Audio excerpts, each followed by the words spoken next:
বাজাও তালি। আমরা যে এত এত ছবি ভিডিও করে রাখি সেটা তো ভবিষ্যতে দেখব বলে, তবে ছবির কথার থেকে ভিডিওর কথা বলতে পারি। আমি আজকে যে ভিডিওটা করতে চলেছি সেই ভিডিওটা কিন্তু ওই যে ডিসেম্বর মাসে তুফান বাইরে যাওয়ার আগে। তো আজকে নিজেরই অনেক দিন পর সেই ভিডিওটা দেখে নিজের পুরো মনটা খুশি হয়ে গেল। দেখুন, দুঃখ খুশি নিয়েই জীবন, তো সেগুলোর মধ্যে দিয়েই চলতে হবে। গেছিলাম কিন্তু ডাক্তার দেখাতে, চোখ মুখের অবস্থা দেখুন।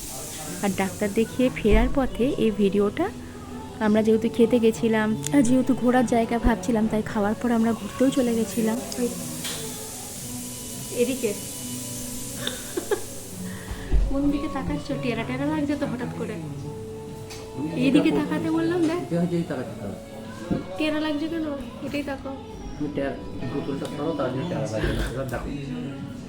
এখনো টেরা লাগছে। এই রে, তোমার দাঁত ঠিক করতে গিয়ে চোখটা টেরা করে দিলে কেন? ওই যে বললাম না, দাঁত ঠিক করতে। ডিসেম্বর মাসে সময় পেয়ে আমরা চলে গেছিলাম বর্ধমান ডেন্টাল হসপিটালে, এবং সেখানে দুজনাকার দাঁত দেখানোর পর ওর স্কেলিংয়ের ডেট আর আমার ওই যে আক্কেল, এক মহা সমস্যার জিনিস ছিল, সেই আক্কেল তোলার ডেটটা ঠিক করার পরে আমরা চলে গেছিলাম। আর তুফান এত ব্যস্ত ছিল ওই টাইমে নতুন জবে যাবে বলে। তো যাই হোক, তারপরে ভাবলাম আমরা একটু খেতে চলে যাই, অনেকক্ষণ তো এদিক ওদিক হয়েছে। আর এসেই পছন্দের ফিশ ফিঙ্গার নিয়ে নিয়েছিলাম। পেঁয়াজ। মনটা একটু খারাপই ছিল, তাই হঠাৎ করে এই খাওয়ার প্রোগ্রামটা ঠিক হয়ে গেল। এটা কিসের ট্রিট দিচ্ছিস? New year treat? 25 December treat? Advance? বাহ, খুব ভালো। এমনি যদি জিভে জল চলে আসে, এগুলো নিয়েছিস? আমি মানুষটা খাবো খাবো করে ভীষণ লাফায়, কিন্তু খেতে কি আর খেতে পারি না। 6 পিস ফিঙ্গার আছে, ফিশ ফিঙ্গার। ওই দুটো নিয়েছি, ওই দুটো খেয়ে মোটামুটি পেট ভরে যাবে। দুজনে দুটো দুটো করে খেয়ে দুটো আবার সন্ধ্যের জন্য নিয়েও এসেছিলাম। ফিশ ফিঙ্গারটা কিন্তু খেতে সত্যিই ভীষণ ভালো ছিল। রেস্টুরেন্টে এই রংচঙের জিনিসগুলো দেখতে কিন্তু বেশ মজার লাগে। গোলাপি গোলাপি পেঁয়াজ, ভিনিগার দেওয়া সবুজ সবুজ কাঁচা লঙ্কা। ফুচকার টক জল খাওয়া আলাদা ব্যাপার, কিন্তু বয়সের সাথে সাথে দেখবেন একটু টক খাওয়ার যে টেন্ডেন্সি আমাদের কমতে থাকে। যেমন তেঁতুল খাওয়া, কাঁচা তেঁতুল বা কাঁচা আম, কিন্তু তুফান এখনও পর্যন্ত বেশ ভালোই খেতে পারে। গাছ থেকে পুরোপুরি কাঁচা আম পেড়ে খেতে শুরু করে দেয়। তো রেস্টুরেন্টে প্রথমে স্টার্টারের সঙ্গে ওই পেঁয়াজগুলোর সঙ্গে একটা আচারও দিয়েছিল, এত টক যে তুফানের চোখ মুখের অবস্থা দেখার মতো ছিল। মেন কোর্সে আমরা একটু রুটি ভক্ত, তো নিয়ে নিয়েছিলাম একটা তন্দুরি, বাটার তন্দুরি, আর তার সঙ্গে চিকেনের একটা আইটেম ছিল। কিন্তু এই গার্নিশিংটা বেশ সুন্দর ছিল, বেশ গাজর টাজর দিয়ে সুন্দর সাজিয়ে দিয়েছিল। আর আমরা খেতে গেছিলাম এই যে এই খাবার জায়গাটাতে, সিটু। খুব সহজে যাওয়া যায়, পছন্দের একটা জায়গা। আর খাওয়ার পরে আমরা ঘুরতে চলে এসেছিলাম বর্ধমান সায়েন্স সেন্টার। হ্যাঁ, বলবেন না যেন বাচ্চাদের আসার জায়গা, বড়রা কী করছে। আরে আমরাও বাচ্চা লাইফটা পেতে চাই। জীবনটা ঘুরে দেখা নিয়ে কথা, আপনি কোথায় কীভাবে ঘুরছেন সেটা ইম্পর্টেন্ট নয়। একটু ভিডিওতে নিয়ে নে। এটা নিতে ভুলে গেছি। ব্যাগটা নিতে থাক, প্রজাপতির এখন ব্যাগ করে গেছে।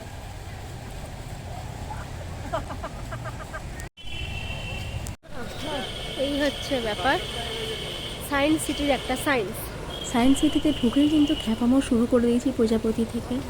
তবে এই যে জলের সায়েন্সটা, এটা জানেন তো, প্রথম প্রথম এই ম্যাজিকটা কিন্তু দেখতে বেশ ভালো লাগে না? কি সুন্দর, কলের কোনো ভিত্তি নেই কিন্তু জল পড়ে যাচ্ছে। ম্যাজিকটা কিন্তু এমন কিছুই না, ফোয়ারা তো আমরা সবাই দেখেছি, সেই ফোয়ারাটারই একটু কারসাজি। সায়েন্স সিটি ঢোকার আগে এই যে আবক্ষ মূর্তিগুলো আছে, এদের মধ্যে কিছু জনাকে আমরা ওতপ্রোতভাবে চিনি, আর কিছু জনাকে আমরা হয়তো নামে চিনি, শুধু নামটুকুই পড়েছি বিজ্ঞানের বইতে।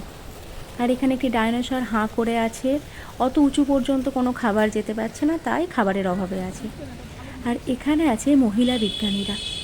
তবে সায়েন্স সিটি ঢোকার আগে খুব মন দিয়ে যদি এই আবক্ষ মূর্তিগুলোতে তাদের নাম এবং তাদের কৃতিকলাপ পড়ে নেওয়া যায়, খুব ভালো হয়। এই বিজ্ঞানীদের জন্যই তো বিজ্ঞান আমাদের কাছে এত সহজলভ্য, এনাদের অবদান অনস্বীকার্য।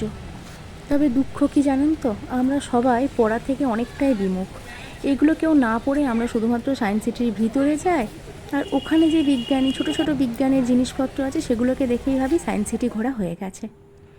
কথা বলতে বলতে আমরা চলে এসেছি ভিতরে। এবার আপনাদের সঙ্গে সায়েন্স সিটির কয়েকটা গেমের পরিচয় করায়। এই যে এখানে কিছু কালার ব্লাইন্ডনেসের ওপর ভিত্তি করে কিছু কালার লেখা আছে, তার মধ্যে কিছু নাম্বার সেট করা আছে সেটা বলতে হবে। যেমন এটাতে আছে 45, 36। আচ্ছা, আপনারা দেখতে পেয়েছিলেন তো আমি 36 বললাম, কিন্তু ছিল 26। আচ্ছা দেখো আমি কতটা পারি, তাহলে এইদিকে এসো। বাচ্চাদের মনোযোগ আকর্ষণ করার জন্য এবং সহজে বিজ্ঞান শেখানোর জন্য ছোট্ট ছোট্ট বিজ্ঞানের খেলা আছে। এখানে অলরেডি 23 হয়েছিল, মানে কেউ এই গেমটা কভার করে গেছিল।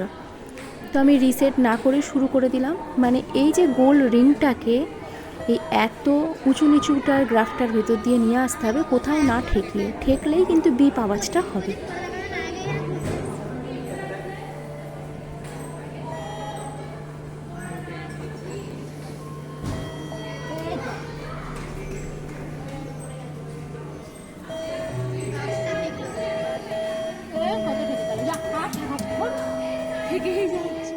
এই গেমটা তো আমরা সবাই এখন ফেসবুক ইউটিউবের মাধ্যমে ভিডিওতে দেখতে পাই যে অনেক কটা ছবিকে একসঙ্গে যদি স্পিডে দেখানো হয় তখন সেই ছবিটা মনে হবে যেন একসঙ্গে নাচ করছে। এখানেও তাই অনেক কটা বাঘের ছবি আছে, চিতাটা মনে হচ্ছে যেন দৌড়াচ্ছে। অনেক স্পিডে যখন এই রিংটাকে ঘোরানো হচ্ছে পুরো মনে হচ্ছে চিতাটা দৌড়াচ্ছে, আর এই হচ্ছে চিতার ছবি। এর পরের গেমটায় চলে এসেছিলাম, এটা হচ্ছে সাউন্ডের চেক করার। মানে আমাদের ব্রেন তো কাজ করে সামনে পিছনে ডাইনে বাঁয়ে, এইভাবে আমরা আওয়াজ শুনতে পাই। তো সেখানেও এইভাবে একটা গেম আছে, প্রেস করার পরে আওয়াজটা কোন দিকে আসছে সেটাকে আমাদের গেস করে বলতে হবে। চলো rotate the paddle to start the race, দেখো লেখা আছে, ঘোরাতে থাকো।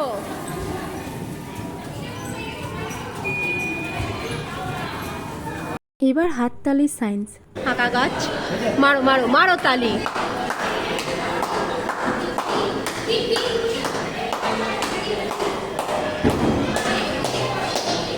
বাজাও তালি। বাহ। সায়েন্স সিটিতে গিয়ে বাচ্চারা যা করে করুক, আমরা বড়রা যে কাজটা করি সেটা হচ্ছে এই যে মিরর রিফ্লেকশন, এখানে বসে নিজেদেরকে 2-4টে করে খানিক ছবি তুলে নিই। এখানে সবথেকে বেশি আনন্দ বাচ্চাদের, যদি ভলিউম অন রাখে শুধু হই হই করে চিৎকার আছে। আবারও একটা সায়েন্স, আমরা সচরাচর আকাশে বাজ পড়া দেখেছি, অনেকে তো মোবাইলে ক্যাপচার করতে চায়। এই যে এখানে যে ফ্লাশটা হচ্ছে অনেকটা বাজ পড়ার মতো দেখতে লাগছে না? দুটো উচ্চ বিভবযুক্ত বিপরীত আধানের ইলেকট্রিসিটি ফিল্ড এখানে একটা তৈরি করা হয়েছে, তার জন্য একে অপরের কানেকশানে এলে এইভাবে চার্জ করছে, পুরো ফ্ল্যাশের মতো আলোটা হচ্ছে। এখানেও আর একটা ইলেকট্রিসিটি ফিল্ড তৈরি করা হয়েছে। প্রত্যেকটা এক্সপেরিমেন্টের পাশে লেখা আছে কী এবং কেন, আর এই হচ্ছে সেই কুয়ো যার কোনো শেষ নেই। ছোটোবেলায় সালোক সংশ্লেষের সংজ্ঞা মুখস্থ করা আমাদের কাছে যেন একটা বিরাট বড় অভিশাপের মতো হয়ে দাঁড়িয়েছিল না? কার উপস্থিতিতে কার অনুপস্থিতিতে, আর এখানে কত সহজভাবে বোঝানো আছে। আজকের মতো এতটুকুই, দেখা হবে অন্য কোনো একটা ব্লগে। সায়েন্স সিটি কেমন লাগলো আপনাদের?